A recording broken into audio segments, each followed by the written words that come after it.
कृपणेन दाता भवती न भूतो न भविष्यती. कृपण सारखा दाता या जगात दुसरा कोणीच नाही असंही सांगतात. कारण जितकं जमा केलंय गेल्यावर सगळं देऊन टाकतो, व्याजा सगट देतो की नाही, काहीच सोबत देत नाही. मग त्याच्या इतका दाता कोणी आहे का? अजून सांगण्याचा संदर्भ या ठिकाणी की इतकं आपण कंजूसपणा करतो धर्म कार्यासाठी, राष्ट्र कार्यासाठी, गुरु कार्यासाठी. याच्या आशात आपल्या कंजूसीपणामुळे, आपल्या आकुड बुद्धीमुळे, आपण करत असणाऱ्या कार्यकर्त्याला सपोर्ट न करत असल्यामुळे आपला समाज विकासापासून वंचित आहे, आपला धर्म संरक्षणापासून वंचित आहे.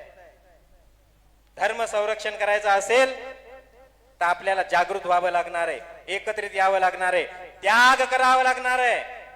त्यागाशिवाय धर्म संरक्षितल्या जातच नाही. त्याग पाहिजे, प्रत्येकाचा त्याग बलिदान असल्याशिवाय धर्म या ठिकाणी वाढत नाही, धर्म ज्याचा जय जयकार होत नाही. समाजाचा विकास, सर्वांगीण विकास करायचा असेल तर आपल्या जवळ जे परमेश्वराला दिलेलं धन आहे त्या धनाचा सदुपयोग आपल्याला करावाच लागेल. 1 भाग हा धर्माचाच आहे, 1 भाग हा राष्ट्राचा आहे, 1 भाग हा गुरुकार्याचा आहे, आई वडिलाचा आहे, आणि 1 भाग हा समाजाचा आहे. हे आपल्याला